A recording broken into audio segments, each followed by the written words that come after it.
What's going on, NBA family, and welcome back to another video. As always, I'm your host, John. Very happy to be here. And today's a special day, man. We got some elite company here with us. On this show, we always talk about elite hoopers, right? Well, he's one of them. He is the all-time leading scorer at Indiana Wesleyan University, a four-time Crossroad League Player of the Year, two-time NAIA Player of the Year, and currently the point guard for the Indiana Mad Ants. We got Kyle Mangas in the building, man. Kyle, how you doing? I'm doing well, man. Thanks for having me on, John. Excited to talk some hoops today. Absolutely, man. And we are very excited to have you on. And for the family out there, before we get into it, I just want to let you guys know everything for Kyle will be linked in the description down below. So if you guys want to stay up to date, everything that Kyle's got going on, make sure you go check him out. And make sure you always, hit that subscribe button, hit that like button, and leave a nice comment down below as to, who you guys want to see next. But let's just go ahead and get straight into it, Kyle. The first question that we like to start off with is always, who put the ball in your hands and at what age? Yeah, it was super young age. I mean, I've been playing ball ever since I can remember. I think I would say probably my dad, and older brother too. I have an older brother who's 2 years older, so we're very close in age and just started, playing sports when we were really young. But played all the sports, but basketball's always been my favorite. Just something about the competitiveness, how it's an individual and a team game at the same time. And just how creative I think you can be with basketball. Just so many different play styles, the versatility. Like, was always attracted to all that. But yeah, I probably started playing when I was 4 or 5. On the little hoops, and then in the driveway, and then as you get bigger, you play in the little Y leagues and all that. Then the AAU and everything. So yeah, went through it all and have loved it ever since I can remember. Man, and yeah, that was gonna be my next question. So it's like, was it like a love at first sight type thing, or was it like the game grew up on you as you got a little older? No, I think it was like a love at first sight type thing. Like, I just loved everything about it. I enjoyed playing football, baseball, you know, just being outside doing things like that. But like something about basketball, like always that was my first kind of priority with sports. It's just basketball, basketball. Grew up watching the Indiana Hoosiers, and like also living in Indiana, basketball is huge out here. You guys probably have seen clips of just the high schools, just how big the arenas are, the fans that come to the games, like the atmospheres. Growing up as a kid in Indiana, like basketball is kind of our thing too. So I think that plays a big part in it, a big part of it as well. Man, absolutely. Yeah, we all know Indiana is definitely a basketball mecca. Yeah. Just always producing great hoopers, just like yourself. So, as we fast forward a little bit, you were on the Little Tykes hoop, and then for high school, you decided to go to Warsaw High School in Mhm. Warsaw, Indiana. So, talk to me a little bit about your high school hoops experience. Were you early on the scene, or were you one of those like late bloomers in high school? Oh, I was for sure a late bloomer. I was super skinny, small kid growing up, and like, but I mean, I always worked hard. That's for sure. But being in Warsaw growing up, it's definitely a basketball rich town. Have had some big names there, like Rick Fox. You probably know him. He actually played at Warsaw. Came from the Bahamas to Warsaw. The Plumley brothers are from Warsaw. Um, so we've had some, big name athletes who have been at the school and have played basketball there. But I wouldn't say I was one of them for sure at the time. Like, I mean, I had a good career there, and but I wouldn't say I was known on like a national scale at all. Um, was an Indiana All Star, which is pretty cool. 12 seniors in the state of Indiana get selected to that, so that was really neat. My senior year, but yeah, loved growing up there. Great little small town, big basketball town. A lot of fun. Man, absolutely. So I know I know you taking the humble route right now, and you saying that you're not one of them. But I was looking at the numbers. I was looking at those All Star selections, and before we get off high school, we got to talk about that 47-point game because Yeah, that's almost a 50 burger. yeah, How did that feel? Like, how yeah. talk to me how about that? It's being high schooler you're going for 47. Yeah, it was crazy too because it was a state tournament game. So that was like it would be like our Sweet 16. So 16 teams left in the state, and it was it was in the regional. So you play a morning game, and if you win, you play at night. So that was our morning game, and it was like a double overtime, crazy game. We play like more of a slower pace, so we try to slow it down and like get really good shots. But that game was feeling it, and yeah, had 47. We only had 61 points as a team, so that's kind of the funny part about it when you look at it. But yeah, had to turn around later and play probably like 4 or 5 hours that night, and we lost, but it was a close. That game was close too, so it's a fun memory to look back on. Wow. So the 47-point game was the one in the morning. You still had a game later that same Yeah. day? Yeah, that's how it Oh, works in Indiana. It's called the regional. Yep. There's 4 teams there, two games in the morning, and then the one game at night to see if you can advance to semi-state. Yeah. damn. I mean, you can't even celebrate the 47-point game. You like, damn, I can't even go enjoy it. I got to get ready for another game. Yeah, you got to try to get right back to it, get your mind right, and to say that was a good one. But man, we got another one here in a couple hours. Man, absolutely, absolutely. I mean, like how Kobe always says, the great players just forget about the next play, whether it's a Yeah. bad play or a good play, onto the next. And that's exactly what we're going to keep doing right here. And for after Warsaw High School, you decide to go to Indiana Wesleyan University. So walk me through a little bit of like your mindset and ultimately why you just decided to go Wesleyan University. Yeah. I mean, a lot of people probably have never heard of Indiana Wesleyan unless you're from, maybe the Midwest or from Indiana. It's an NAIA school. And they actually did start recruiting me early when I was a freshman or sophomore in high school. Built a really good relationship with the coaches there and players. Went on so many visits and just fell in love with the school.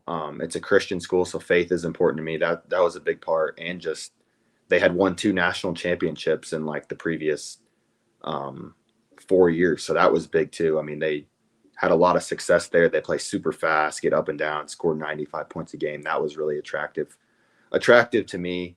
And being close to home was huge. It's like an hour and a half from my hometown.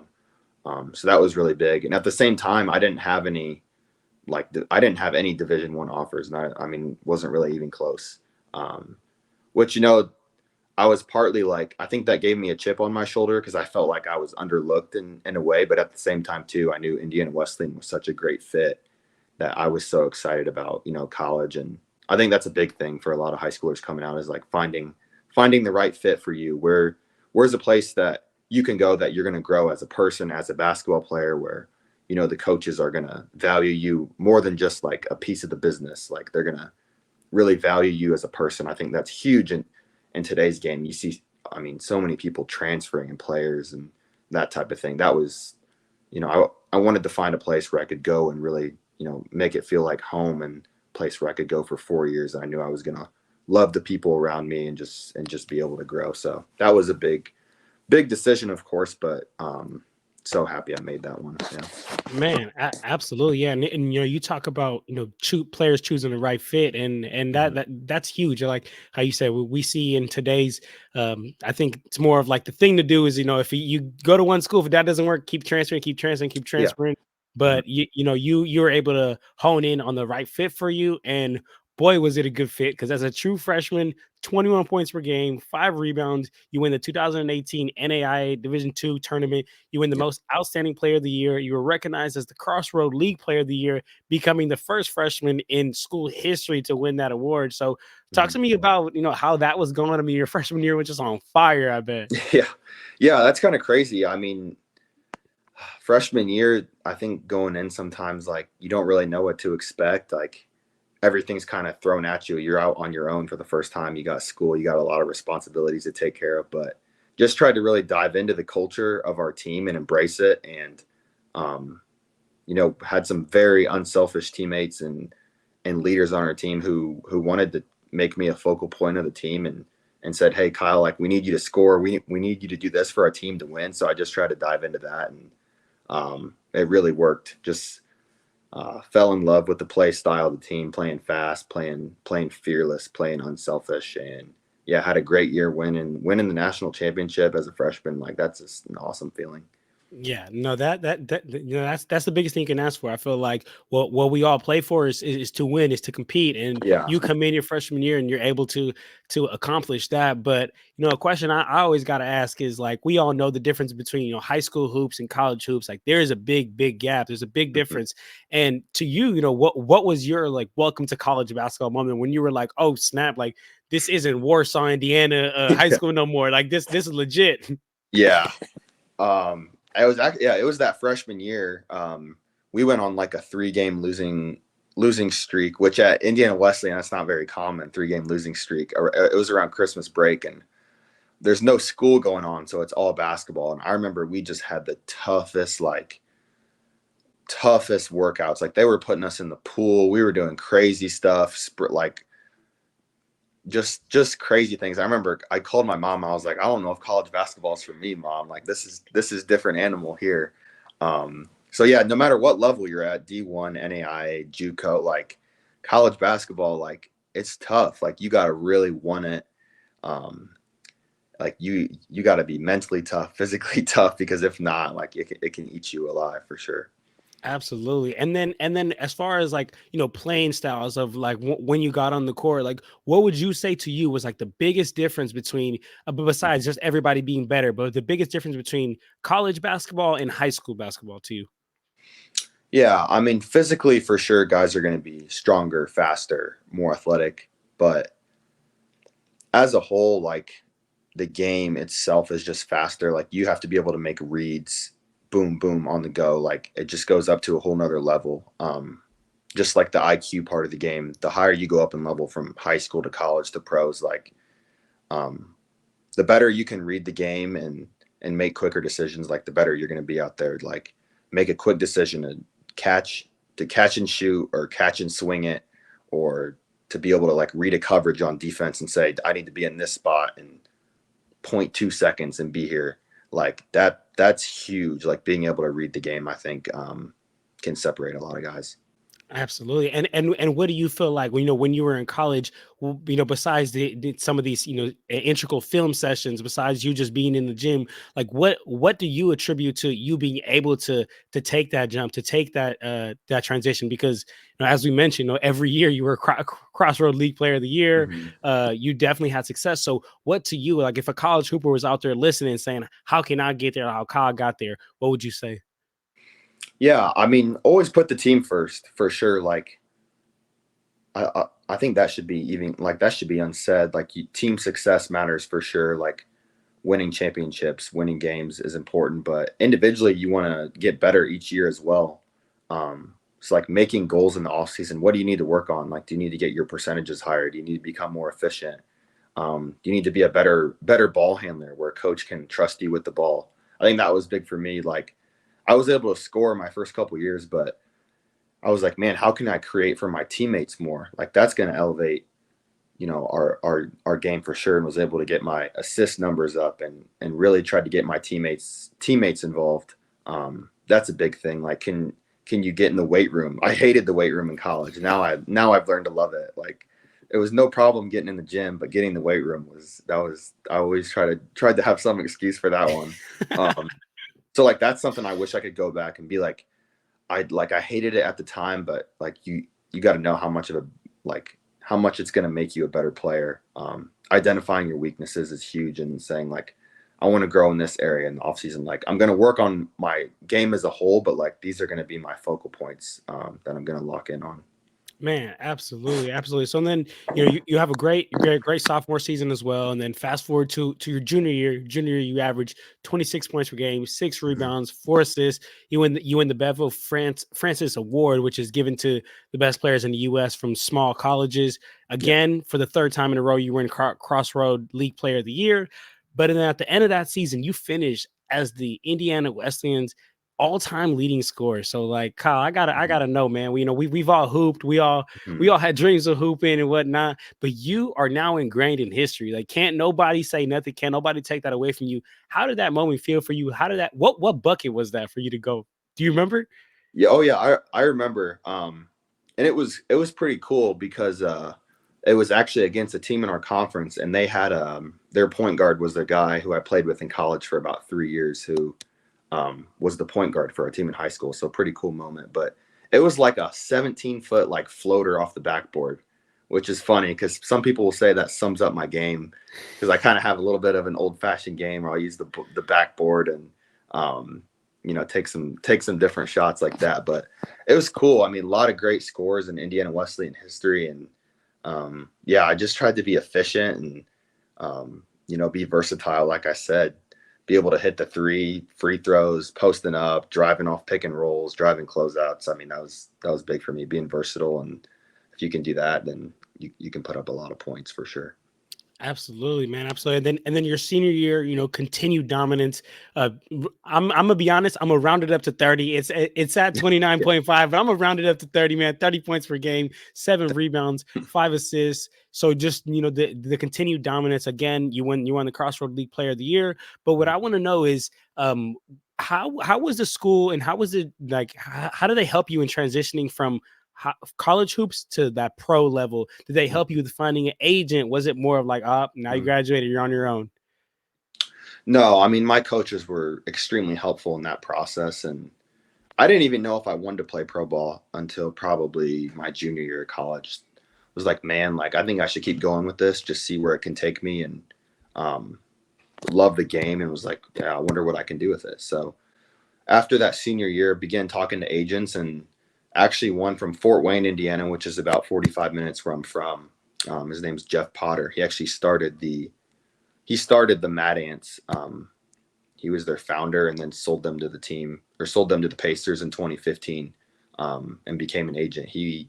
We had a great conversation, and I was like, yeah, this is the guy I want to go with. So um, it's different. I had like a little training camp with them in June, where they bring in their rookies, and it's 6 weeks, 7 weeks, and they get you prepared for, NBA draft workouts. I had 3 of those with the Pacers, Cavs, and Pistons. So that's totally different. They just try to teach you the NBA style of the game, because it is so different than college. Just how they play and the spacing and everything is a lot different. Just trying to get your body right for that level too, because just like I said, the athleticism, the IQ, it only goes up the level you go up. Absolutely. And you talked about, you finding your agent, and thankfully I'm also a big believer in God as well too. I know you talked about faith and whatnot. So, thank God that you were able to find a good agent. But there's, Yeah. we've heard so many stories of like so many players, being put in an unfortunate situation, or agents kind of, trying to take advantage of players. So, to to somebody out there listening, to some young hoopers, hmm what would be some good advice as to like an agent that you would look for, or like what advice would you give to yourself if you can go back to looking for an agent? That's a great question, because it can be a little tricky navigating that process. Like, can I trust this person? Like, are they looking out for my best interests? And to do that, I think you just got to have multiple conversations with them. I think you got to, ask around, like, learn about their reputation, do your research, like, see the guys they represent. What have they done with those guys? Um, like, talk to those guys. Are they treating them right? Like, do your due diligence, I think, is big, instead of just kind of going in blindly.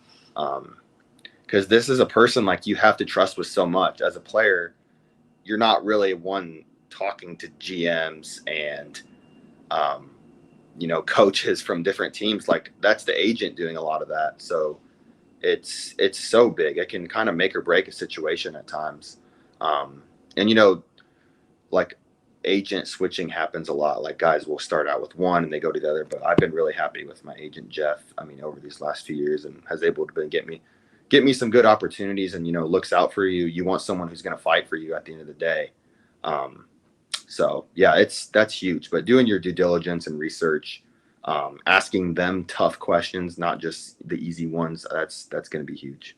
Man, absolutely. And what were some questions that you were asking Jeff at the time, so you knew that Jeff was the right agent for you? Yeah, that's a good one too. I would say, like, asking them about, how did you find me? Where do you see me as a player? Like, realistically, where do you see me starting as? Where do you see me in 3 years? Where do you see me in 5 years down the road?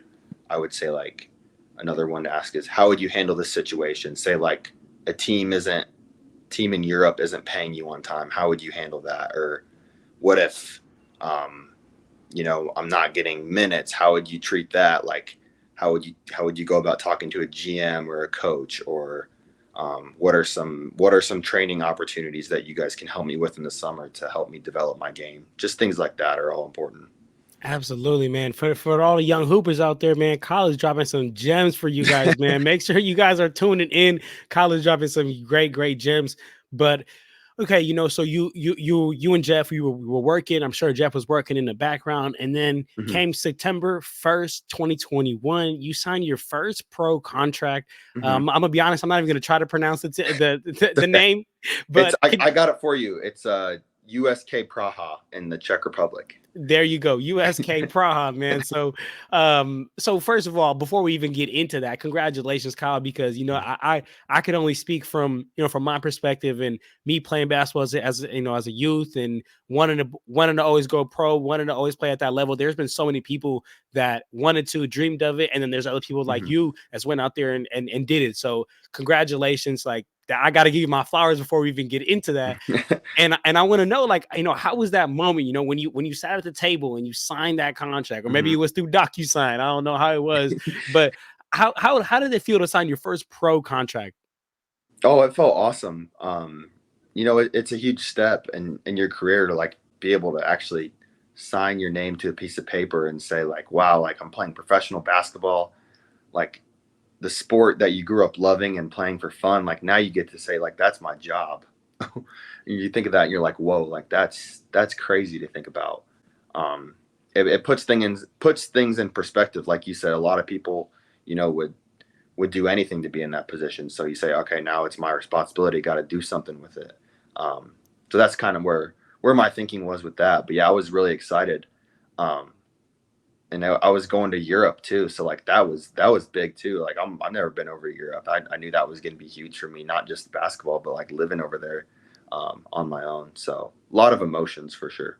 Absolutely. And that kind of transitioned me to my next question is, talk about going to Europe. Like, I think you Hmm. said that was for your first time. Like, how was the cultural shock? Like, what was the language the same? Like, talk to Yeah. me about the foods. Like, we know how the on-court was, but Yeah. give people into an insight and perspective as to, how your life off the court was, because that's where you were spending most of your time, honestly. Yeah, you're right. It's different. I mean, the language like English isn't the first language. Like in Europe, it's nice because most guys our age, young guys, they do speak English. They learn it in the schools. But you'll get like to a certain age where the older people don't speak English. So that's always interesting to navigate, whether you're in like the restaurant or the grocery store. The grocery store is different too. Like they might not have your normal foods you're used to eating. Like you got to you got to be creative with what you cook, and like cooking was big for me. I never wanted to cook, but I never did cook in college. I was like, this is something I need to grow in, especially as an athlete. You gotta feel your body right. Um, that was big for me, and I think like the big thing when you do go over to Europe is you can either like embrace it that you're over there, or you can just like shy away from it. If you shy away from it, you're just going to be in your room and those four walls, and it's going to be you, and it's going to be pretty miserable.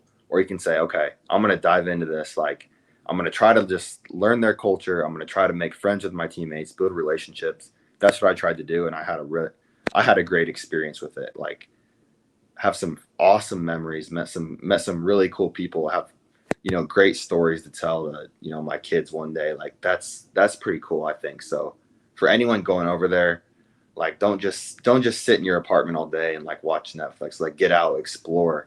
People would love to go to Europe and just like see what that's like. So that was really cool. Absolutely. What are some things that you did instead of just isolating in your room? Like, did you go Hmm. out with some of your teammates? What are some things that you did to help you, really embrace that culture?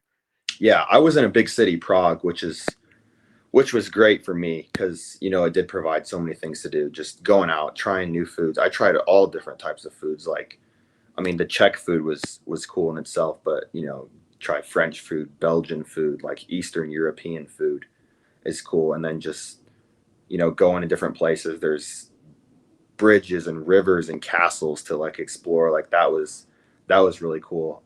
And just hanging out with my teammates. Like for Christmas, actually, I went with a Czech family and like spent 3 or 4 days with them for Christmas, just seeing how they do Christmas, what they eat, some of their traditions. Really cool. Absolutely, man. Gaining some beautiful, great experiences. Yeah. And then kind of similar to the same question I asked for high school and college basketball. What to you was like the biggest difference maker as far the biggest difference in college hoops and now the next level of like pro and really getting paid? Was it the pace? Was it physicality? Also, like how you mentioned, or what to you was just the biggest difference? physicality is really big in Europe, especially. Like, they let you play over there. It's a grown man's game. You might be playing a dude who's 38 years old, but like he's slow as heck. But like, if you get in that paint, like, he's getting that rebound and he's gonna body you up. Like, those dudes are physical over there, and like, it may not be like the most glamorous league sometimes, the most glamorous gyms, but they're gonna fight. Like, people are providing for their families, I would say. Like, when that's on the line, like, it's going to be a fight out there. It's going to be a battle. Like, and also in Europe too, Europe, NBA, G League, like, it doesn't matter. Like, you're expected to perform. You're like, you're a professional. Like, you're expected to carry yourself like off the court one way, but also on the court too. Like, getting in your work, getting in your like lifting, like, that's huge too. This isn't college where it's all just, laid out as a schedule for you, and you like show up at this time. Like, you're expected as a professional, to show up and have your body ready and be mentally ready as well. Like, that's the biggest thing. Like, if you go over there and you don't perform, like, you probably heard stories like you can be back on a plane headed home back to the States just like that. Absolutely. And then the following year, in 2022, you spent some time playing in Lithuania. So, Mhm. kind of like I was talking about, the culture shock, the living situation. Talk to me about, like, how was it to go to Lithuania? I mean, I'm sure everything's different than from Warsaw, Indiana. Yeah. You're by yourself. Talk to me about how some of the adjustments that you had to make off the court, and like, how did you actually go about making those adjustments so that you can Mhm. stay successful and you can continue to be successful? Yeah, Lithuania was a little more difficult. It's over in Eastern Europe, smaller town, not as many things to do, not as many people speaking English either. So that part was a little more difficult. But the league was really good league in Lithuania. I mean, you have a EuroLeague team there, Zalgiris, which I don't know if some of you guys may have watched EuroLeague, but if you never have, I would encourage you to go watch a game on YouTube, because that is high level basketball. Um, I mean, you have NBA guys going over there and trying to play EuroLeague, and sometimes it doesn't even work out for them. So, um, I think that really helped my game as far as like IQ wise, just understanding schemes and offensively and defensively. But that's really big as a professional. Let's just be honest and let's just be real. Talk about, being overseas, it's being separated from your family. You talked Yeah. about, your fiance coming every once in a while. Mhm. And I'm sure that was like just a refresher. Talk to like me and, like, the family out there a little bit about how that was, because I feel like a lot of people just say, like, oh yeah, I'll go to Europe and play basketball, but it's like, okay, Yeah. are you ready to go miss your family, miss birthdays, miss Christmases, miss all this? Like, talk to me Yeah. about how you got through that. You said it. I mean, you said it better than I could have said it. That's a great point. Like, and that's the biggest thing, especially when you're a family oriented person, which I know most of us are. Like, it's cool to go explore and be on your own, but you do miss out on everything. You miss the birthdays, you miss the Christmases. Like, if you go over there, there's probably not a good chance that you can come back for Christmas. Maybe you can if you're lucky. But when you go there, you're gone for 10 months. Um, so there is those sacrifices you miss out on. Like, don't get to be around your friends. You don't, like, you're missing out on this, and it's hard too. Like, you're in that group chat with your friends, and like, you see those messages like, "Hey, we're linking up this weekend." Like, that, no, like, you're not a part of that. It's hard. Like, another year goes by where you don't see them. So that was a big factor for me too, coming back home, being in Indiana this year. Like, that's been so great, being back to where family can watch my games, but also where I can go visit them and be close to familiar faces. Absolutely, man, absolutely. And so then we transitioned from Lithuania to October 17th of 2023, and you Mhm. signed a NBA contract with the Indiana Pacers. So I Mhm. know I gave you your flowers earlier, Kyle, but now, on a whole another level of it. I mean, you signed an NBA contract. Like, Yeah. people want to play basketball, but people want to be able to play at that highest level. That's something that you were able to accomplish. Talk to us a little bit about how did that feel, being in that room, being Yeah. walking in that building, like walk us through that day. Walk us through how you even got to that signing the contract with the Pacers. Yeah. Yeah. Um, it was pretty cool. I got an opportunity with these guys right out of college to work out with them a couple times, and it went really well. I had great workouts, but at that time, it just, the situation wasn't right where they could take me on, and that's part of the business. But we stayed in contact with them, and then this past August had a workout again with them, and it went really well. really well. They offered me a contract just after, called an Exhibit 10 contract, which is kind of the most confusing one, but it means you sign with the NBA organization, but and then you're with them for like one day, and then they'll send you down to the G League team. But it's a good contract, and I was ecstatic. I was pumped. It was a no brainer. I accepted right away. Um, so then going in later in October was that day, went in there and signed the contract, and you're in the room with the NBA GM, and like feels like you're in like my career on 2K. Like that's what I was joking with my friends about a little bit. Like feels like you're in literally like the my player career. It's crazy, just kind of working your way up. Um, so that was really cool. Was in practice with them for one day. Awesome to be a part of that. Like you're up close to guys like Tyrese Halliburton, Buddy Hield, like just see what an NBA practice looks like. You're like, man, like this is feeling more real. So really cool moment. Absolutely, man. I mean, you're right. It is kind of like my player, but it's just your life. It's just Yeah. it's your life. So very, very blessed to do that. And talk to us a little bit about kind of like how that practice that practice that day was. I know you talked Mm-hmm. about just being on the Exhibit 10, but like what were you able to pick up being around such greatness that day? Like what were you able to absorb? Yeah, I mean, with our contract, we just have to be present there. So we weren't doing much, but I was still trying to soak it all up. Um, the thing that blew me away the most, I think, was like how competitive like NBA players are. Like they were scrimmaging a little bit, and like this is a scrimmage. Like these guys are making millions of dollars. Like no one's watching, right? Like there's no crowd. There's like they wanted, all of them wanted to win like so badly, and that blew me away. Like these guys are ultra competitors, and like every time you step on that floor, whether it's practice, whether it's in front of 20,000, like you gotta have your best game ready, be ready to go, because there's dudes out here that want it. Absolutely, absolutely. So then, you talk about the Exhibit 10 of how you went to the Mad Ants, so the G League, the Mhm. Pacers G League team, and right now currently averaging 14 points per game, 3 rebounds, 2 assists on a ridiculous 51% from the field and 45% from the 3-point line. That efficiency is wild. Yeah. So talk to me about your experience playing for the Mad Ants. Talk Mhm. to me about what goes into your training regimen to where you can have such high efficiency. I know it's more than just getting shots up on the gun. Yeah, for sure. Oh, it's been great with the Mad Ants. Everything has exceeded my expectations. I mean, just the coaching staff, the players, like we really have a good team this year too. I think our record is 16-2. Good mix of guys. Like we have NBA champion Jordan Bell, Elfrid Payton, like NBA vet, been played in like 500 NBA games. Then we got a good group of young guys like Isaiah Wong, Oscar Shibwe. Like those guys are college legends in their own right. So we have a really good mix of guys, I think, and that's kind of what helps our team do so well. And the big thing is everyone's unselfish. Like a lot of times in the G League, you might see some selfishness, and guys just want to try to do their thing on the court so they can get moved up. But everyone wants to see each other do well, and that's what kind of makes this team special. We're really together. But yeah, as far as the second part of that question, um, I feel like I mean, efficiency is important to me, like taking good shots and being able to make them too.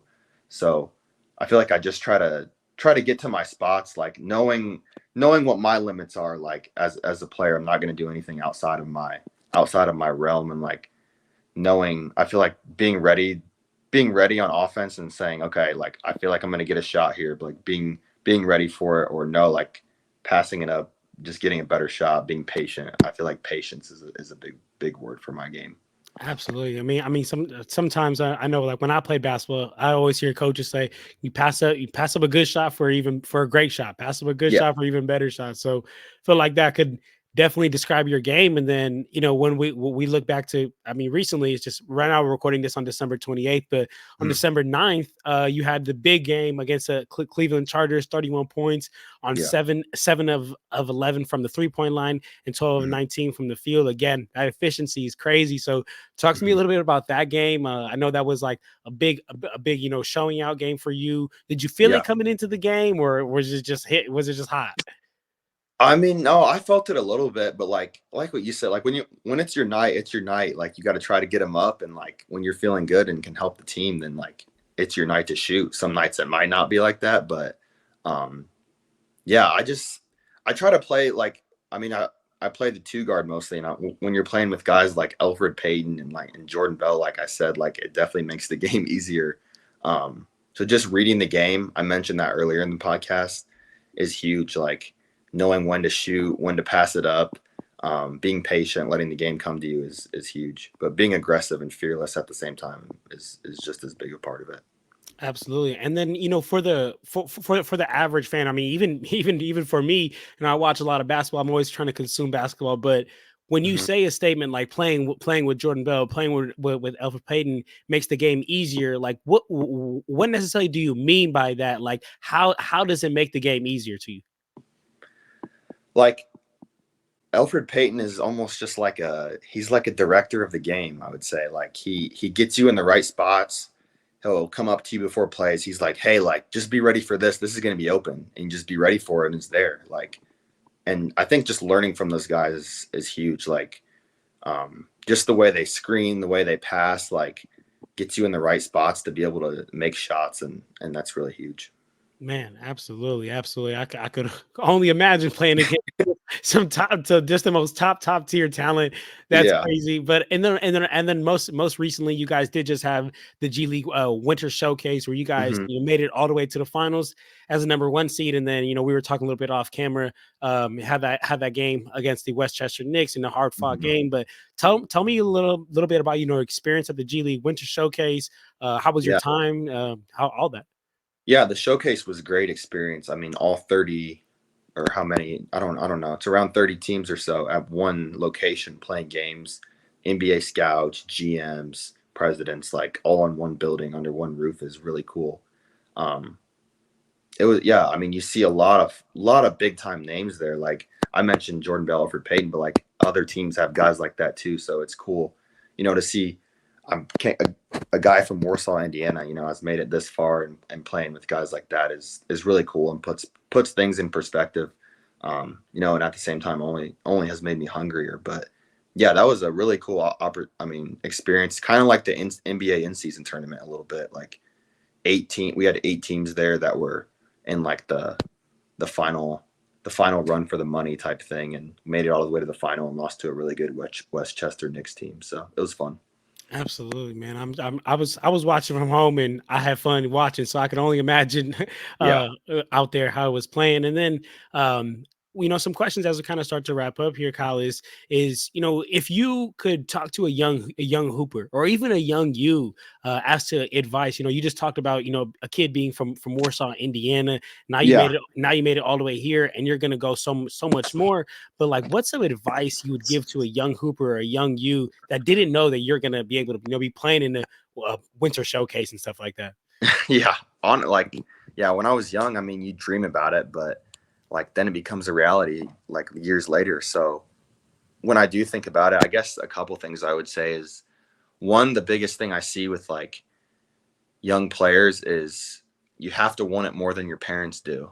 So I see a lot of times these days, like it's the parents wanting it even more than their sons or daughters do. Like it's them dragging their kids to the gym. It's them saying, "Hey, like, what's your plan this week for basketball?" And the kid just say, "Oh, I want to play. I'm just going to go to the games, or I'm just going to do this." And then, I think your habits have to line up with what your dreams are. So like building a routine is important. Okay, if you want to be a college basketball player on scholarships, what things do you have to do this week? What things do you have to do this month? What things do you have to do this off season? Like, what are you going to do each day that's going to help you get there? Your habits have to really line up to it, because there's thousands of other kids that want that same shot. So what's going to separate you from them? What's going to be the difference maker? And um, yeah, that's just a big thing I see today is, man, like the parents want it more than the kids, and that can't happen. Like you got to ask your parents, say, "Hey, Dad, you come out and rebound for me in the driveway," or you got to be going out and doing it yourself. I think that's so big in today's age. Absolutely. And then a quick follow up to that is, you talked about what separates you from the bunch, and to you, besides the great efficiency, besides just the great basketball player that you are, what do you feel like separates you from the bunch? Yeah, I would say mentality. I feel like confidence is huge. Like, you see a guy who might have all the talent, might be a hard worker, but like confidence is a big part of it as well. And confidence isn't always easy. I think confidence is like staying steady, whether a good game or a bad game, whether you make a shot or miss a shot, you have to be able to move on so quickly, and get to the next one. I think you just have to find where your confidence comes from. Like it might come from all the work you put in. Like mine, mine comes from my faith. I think, just gives me a fearless attitude. It comes from the support system around you. Who are the people who are you letting feed into your life? Is it your family, or is it, outside people who, just want to talk and that type of thing. So confidence is a huge thing. I think that's the separator. Absolutely, man. For the young kids out there, man, y'all heard it here first, man. Confidence is big. And Mhm. then, Kyle, last question that we always like to wrap up here with is, we talked about the beginning, Warsaw, Indiana, playing on the little Tykes hoop, being there at Yeah. first sight, and then you signed the contract with the Pacers. You playing in this winter showcase and Mhm. so much more. But my question to you, Kyle, is what's next for Kyle, for the family out there? Like, what can we expect? Yeah. I mean, man, I've come this far. I don't plan on stopping now. Like I just want to keep clawing my way, and I'm taking every step and appreciating it for sure. But yeah, I'm doing my best to try to make it to the league one day, and I'm being patient through that process, but at the same time, working each day for sure. So hopefully you guys will see me there one day. Absolutely, man. I'll be honest, Kyle. I've been following you for some time. That's why I had Yeah, DM'd you, yeah. and Thank you. I have a good feeling. I have a good feeling you'll make that there someday. So just like you said, faith in God and Hmm. continuously hard work Hmm. can get to a place where you just become undeniable. You got my support, and for all of Clutch Talk family members out there, we all support you as well, Kyle. And I do just want to give you the floor if you have any last things you want to say before we get out of here. Oh man, I don't think so. I just appreciate you guys having me on. Like I love doing stuff like this, like just talking hoops, and like you having a podcast where you can come on and have a platform and talk about hoops and life. Like that's inspirational in itself. So I would just encourage you to keep going, and anyone who wants to do something like that. I love it. I always love coming on and just like you said, having people like share their stories. Like you never know who that can inspire and motivate. So I think that's pretty cool. Absolutely, man. Absolutely. Well, for the family out there, like I mentioned in the beginning, if you guys want to stay up to date with everything that Kyle's got going on, everything will be linked in the description down below. So make sure you guys go check out Kyle and all the social medias and everything. As always, make sure you hit that like button, hit that subscribe button, leave a nice comment down below. And for now, we out of here, y'all. Clutch Talk out.